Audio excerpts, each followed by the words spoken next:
So I'd like to introduce our first keynote speaker. So the title, From Charger to System, Intelligent Infrastructure at Scale, is going to be presented by Andreas Lastay, VP Sales and Marketing at Autel Europe. So please welcome on stage with a warm round of applause, Andreas.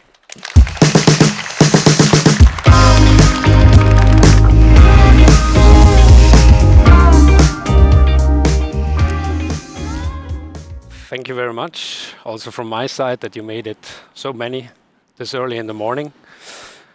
And I want to guide you in the next 15 minutes or so through 3 topics. We'll have a look at the EV charging infrastructure, context market. We'll have a look at some challenges and how we at Autel as a manufacturer respond to those challenges by introducing also a new product line, new architecture that also for us means infrastructure or intelligent infrastructure at scale. So let's start with a glimpse at the market context first. In Europe, currently we have around 13 million EVs on the roads and 1 million public charging points. Comparing the US, 5.5 million EVs, over 210,000 public charging points. The markets are still growing. 1 out of 5 new cars sold worldwide are now EVs. And we also see a significant growth in DC charging demand, still almost double as growth rate compared to AC. Now, although public charging, or let's say, although private charging is still happening 90% of the time in all of charging scenarios, the public charging is really what builds the confidence in e-mobility and also leads to mass market adoption. This is why we focus on that more lately, also as a company, but also in this presentation. And although this public charging infrastructure has developed a lot in the last couple of years, we still have some key pain points we need to address. So for example, accessibility, not always very clear. The apps, many of logins, many of user experiences. The pricing, not always 100% transparent. Sometimes I get charged after the session, and so on. But for us also, most importantly, the charging success rate. So still up to 30% of first attempts in certain networks fail for any reason. And it is very important to consider this because next to uptime, which is one of the KPIs for the operators, for sure, charging success rates have become one of the main KPIs in the market and for our customers. What does it mean? Well, for the EV driver, it means one simple thing. Does the charging work every time that I try? Right.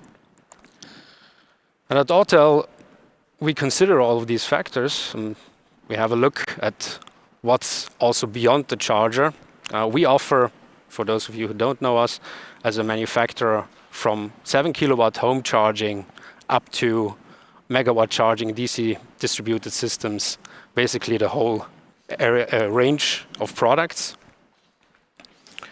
But today our customers ask much more than just the charger. They ask dynamic load balancing, they ask integration with battery systems, intelligent energy management, integration with EMS, AFIR compliance for sure, all the regulatory compliances. So it goes way beyond that.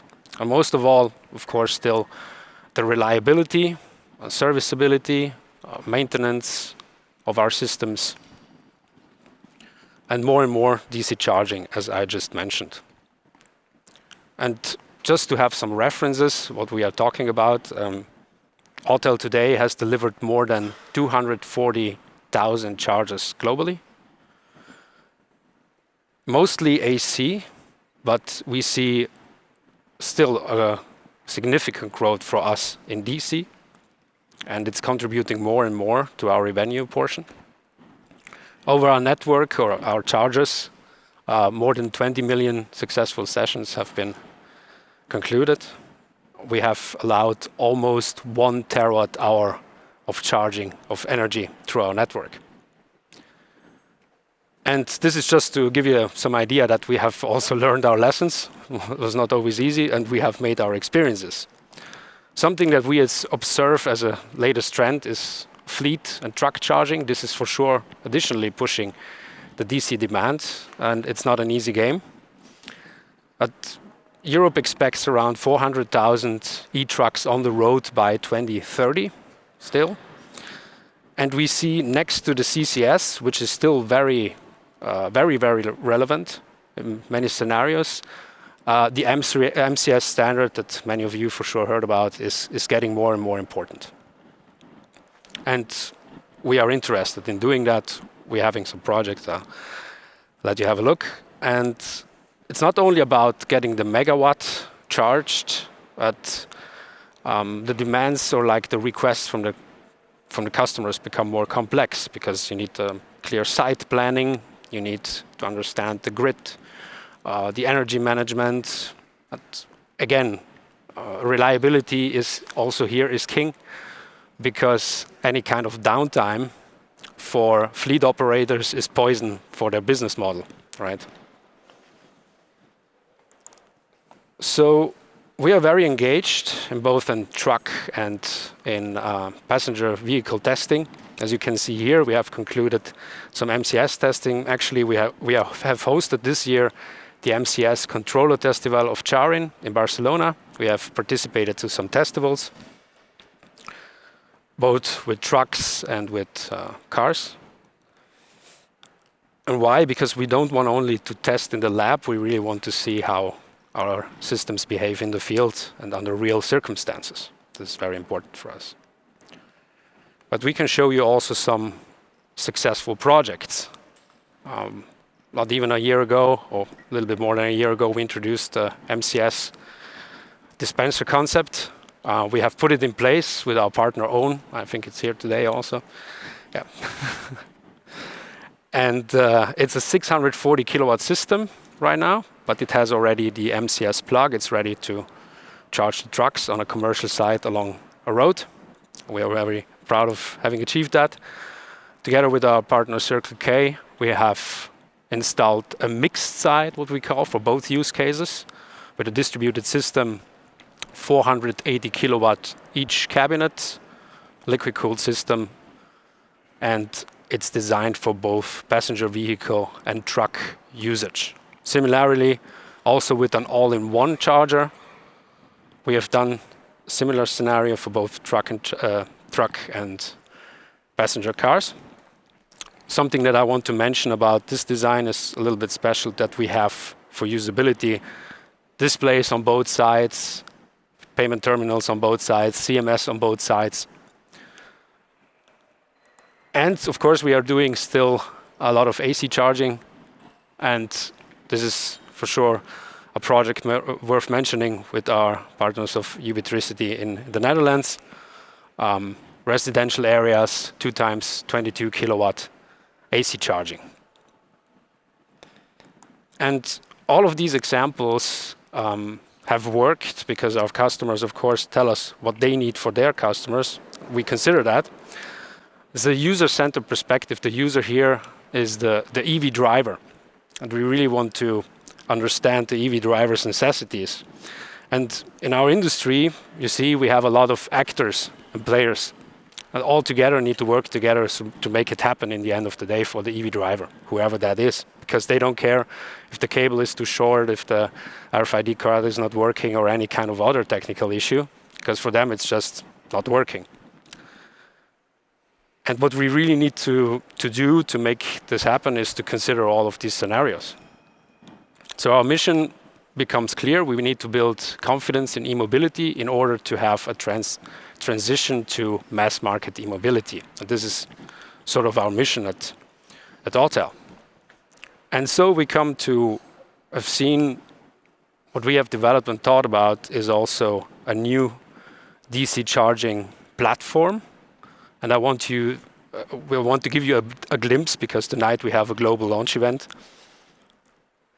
And this platform should meet the requirements in terms of scalability, flexibility, modularity, and serve, in the end of the day, a lot of use cases that need to be served for DC charging. So what is next is our Maxi Charger, our product portfolio name. As always, at the DC charger, you start at the core. And we can present very proudly our new core, our new power module, is in-house designed and developed by Autel. Liquid-cooled power module.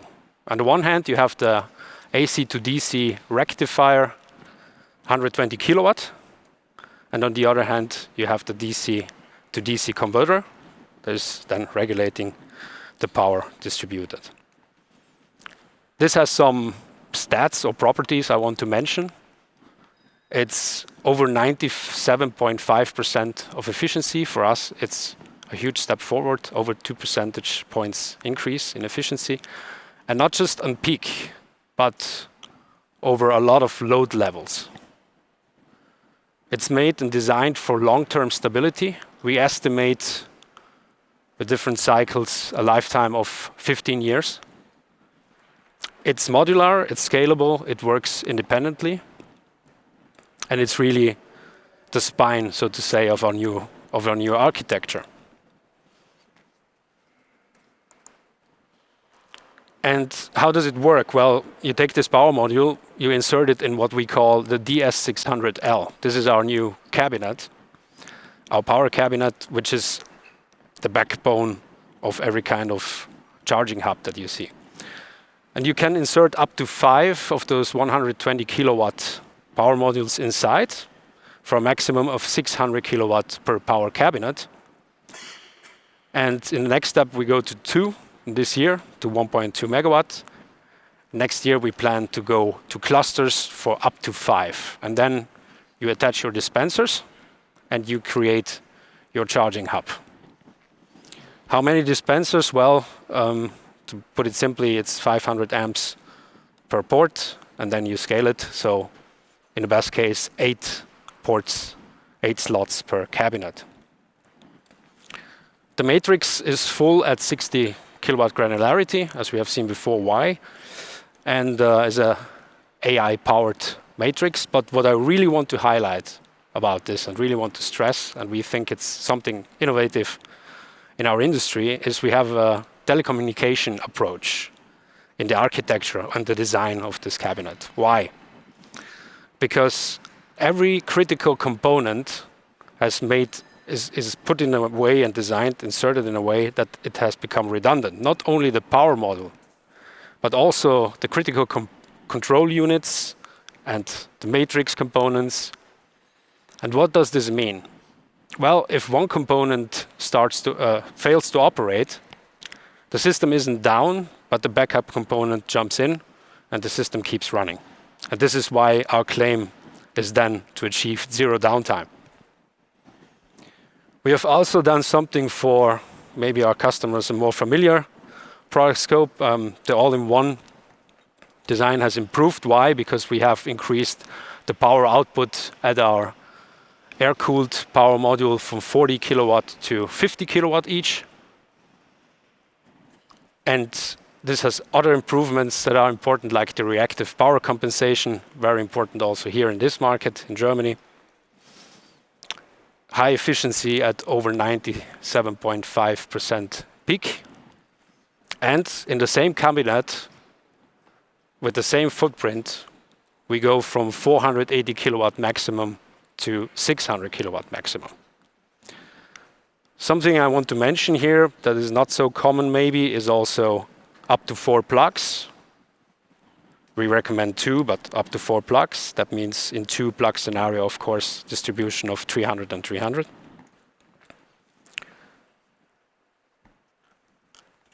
And the displays, payment terminals back and front. And we are compliant already with our current model for the German Eichrecht, but also this one is in the compliance, in the certification phase. So I cannot tell you much more right now, but if you are interested, we have our global launch event. We have our booth in B13. If you're still interested to sign up and register, you're very welcome to do so. And herewith, I thank you very much for your attention.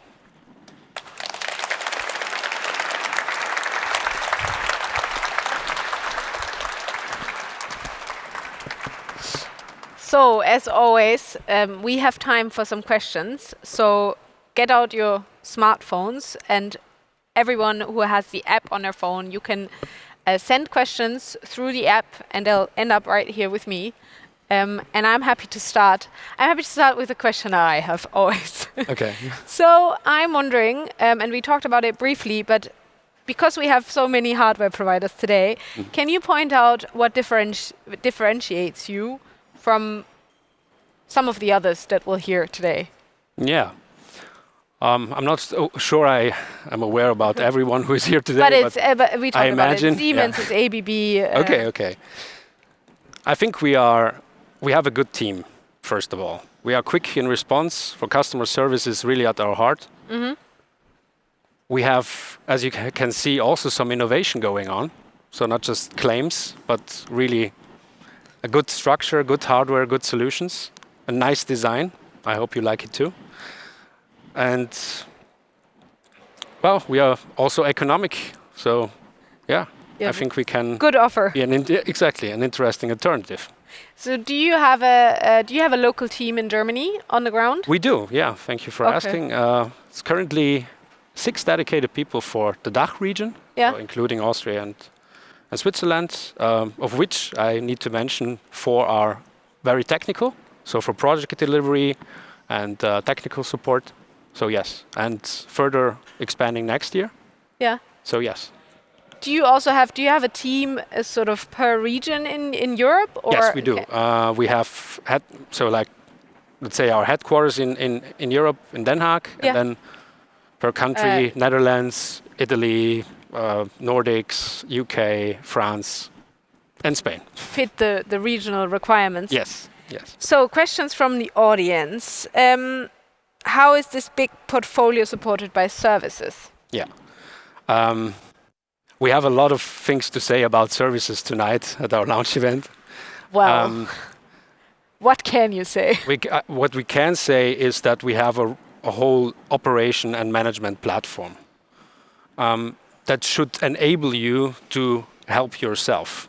And also we have remote support to help you in case you need real technical support, right? Or like deep technical support. We offer trainings, both live and remotely, right? I think some points, I hope I answered some questions, and then we can jump into detail, of course. And the next question is, do you, and if how and where, offer V2X enabled chargers? We don't currently consider, we tried it once, we are considering it as use case, but it's not in our priorities until the end of next year for sure. Okay. Yeah. But perhaps. If you come back to ICNC next year, we'll ask you the same question. Perhaps we have other news, yeah. Let's see about that. Now there's a very specific technical question. How will the zero downtime affect the price of the DS600L, taking into consideration the critical and matrix components will be doubled in the charger? Yeah, of course. I think we can still make very attractive quotations if that's the question. But for details. Maybe for details, it's not on the stage that I can comment on that. Yeah. Okay, then the next question. AI has become very important. So how are you sort of integrating it to leapfrog your development? We are using it also in the new architecture, for example, for the distribution power matrix to enhance it, make it better. Of course, it's software. Where we use it also is in operations and maintenance. We have an AI tablet that we call, and it's also a learning program that improves also the answers, the usability of the whole system. To make some examples, and we have a whole dedicated business unit also for AI. And well, this one I cannot say, but at the global launch event we have something nice to show. So much about the global launch event. Why didn't you make this your global launch event? Sorry, maybe next year. So, but the final question would be: can you say anything else about? I said too much. Okay. Now I already said. I feel it's maybe not about we can services. speak, well, yes, of course the whole system is explained, so including the dispensers. Yes. We have some news there, an important partnership also. I think the industry knows the reference. And for the rest, I don't want to say too much. I see a lot of jaw dropping in the audience, so stay tuned, everybody. Once again, it's tonight at 5:30. Yeah, 5 start. For all of those who joined late, how can they join? Come to our booth B13 to register. So there's a big launch event by Autel tonight. Come to their booth to scan the QR code and I guess it's a live thing. Happy. Well, thank you so much, Thank Andreas. We got a lot out of you that you didn't want to say. Thank you so much.